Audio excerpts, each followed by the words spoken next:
Salut tout le monde, bienvenue dans cette toute nouvelle vidéo. Aujourd'hui, nous allons regarder ensemble le programme de la seconde journée de Top 14. Et aujourd'hui, je revêtis mon maillot de 2021. Je l'ai mis parce que je trouve qu'il ressemble énormément au nouveau. D'ailleurs, on m'a demandé ce que je pensais du nouveau maillot. Bah écoutez, je suis pas très fan. Je suis allé l'essayer en boutique et au niveau du col, je trouve que ça plonge trop. C'est trop bizarre. Je comprends l'hommage qui a été fait pour les années 80, mais je trouve qu'il ressemble vraiment à celui-là. Donc j'avoue que chez Nike, on s'embête pas trop pour le design. Petite parenthèse fermée, donc nous allons tout de suite regarder un coup d'œil à ce programme. On va commencer donc samedi à 14h30 avec Montauban qui reçoit Lyon. Alors Montauban qui a eu un premier déplacement au Stade Français pas évident, vraiment à gérer pour un promu, c'est déjà pas mal qu'ils aient tenu tête au moins une bonne heure parce que voilà, le Stade Français a quand même fait une bonne partie. Face à Lyon qui a cartonné le Racing à la maison chez eux. J'avoue que ça va être très très compliqué. Je sais pas quoi donner comme prono là vraiment. Je pense que Lyon peut-être qu'ils vont quand même envoyer l'équipe type encore. Je pense que c'est que la deuxième journée, ils vont essayer d'engranger un maximum de points. Montauban à la maison, pourquoi pas? Je sais pas. Allez, vraiment pour encourager les promus, pour pas qu'ils se fassent trop distancer dès le début, je dirais, allez, victoire Montauban et des bonus défensifs pour Lyon. Bayonne-Montpellier à 16h30. Bayonne-Montpellier, là aussi, ça va être intéressant, avec un Montpellier qui a perdu à la maison et un Bayonne qui a gagné à l'extérieur. Je pense que là, vraiment, Bayonne à la maison, même si, je sais pas, c'est Bayonne, je pense que c'est un peu, ça va peut-être faire comme l'année dernière, c'est-à-dire qu'ils vont peut-être faire de grosses perfs à l'extérieur et ils vont tout annihiler en perdant à la maison. Donc non, je pense pas, mais c'est quand même dur pour Montpellier de rattraper ça, de rattraper leur défaite à la maison avec un déplacement à Bayonne. C'est jamais évident de gagner là-bas.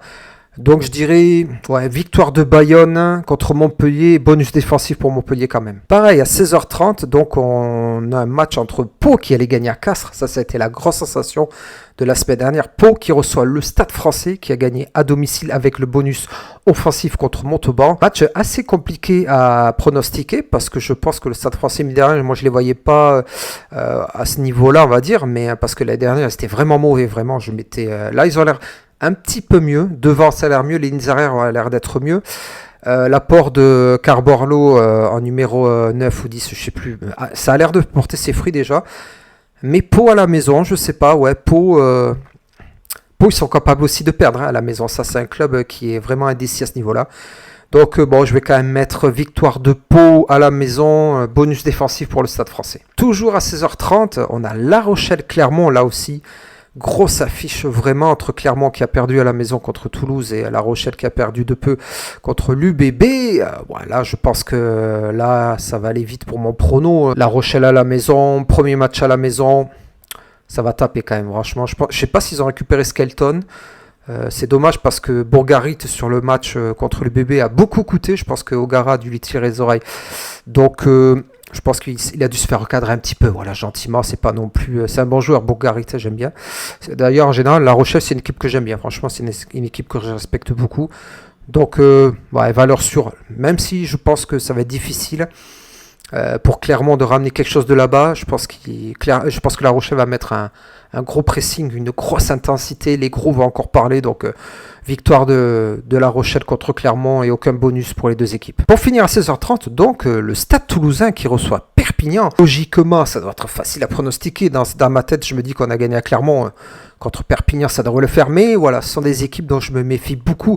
Alors je m'en méfie surtout pendant les périodes de doublons, ça c'était bon il y a quelques années, même si les doublons en ce moment sont bien gérés depuis 3-4 ans, mais...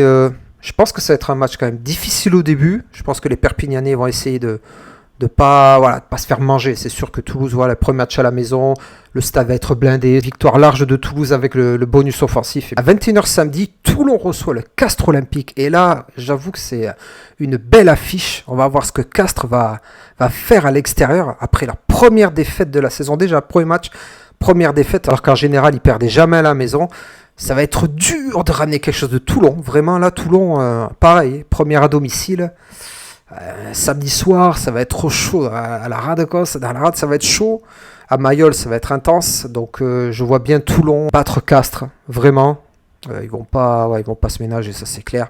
Ils vont essayer de confirmer leur beau succès à l'extérieur contre Montpellier. Donc, victoire de Toulon contre Castres avec le bonus offensif. Et on terminera dimanche à 21h05 avec le Racing qui reçoit l'UBB. Ça va être compliqué parce que le Racing, ils ont pris une volée à Lyon la semaine dernière. Ils ont marqué que 7 points, il me semble, pendant tout le match. Au niveau offensif, ça n'a pas l'air d'être ça. Et même encore plus au niveau défensif. Donc est-ce que le Racing va régler tout ça en une semaine, surtout en recevant l'UBB, même s'il manque des joueurs à l'UBB, franchement, même s'ils ont montré aussi, il ne faut pas l'oublier, un visage assez terne contre La Rochelle, bon aussi, début de saison, ils ont besoin de trouver des automatismes. Donc ce match, il est quand même indécent. Je pense que le Racing a fait un mauvais pas à l'extérieur, ils n'étaient peut-être pas tellement concernés, c'est vrai que j'avoue que c'est un peu compliqué de commencer le championnat à l'extérieur. Allez, je mettrai victoire du Racing, vraiment, mais sans être convaincu. Assez étriqué, donc bonus défensif pour l'UBB. Voilà, c'est terminé pour ce programme de la deuxième journée de Top 14. Dites-moi dans les commentaires ce que vous en pensez. Dites-moi si vous avez des idées de résultats qui seraient différents des miens. N'hésitez pas à vous abonner, on n'est pas énormément pour l'instant, donc allez, faites tourner, faites-moi plaisir.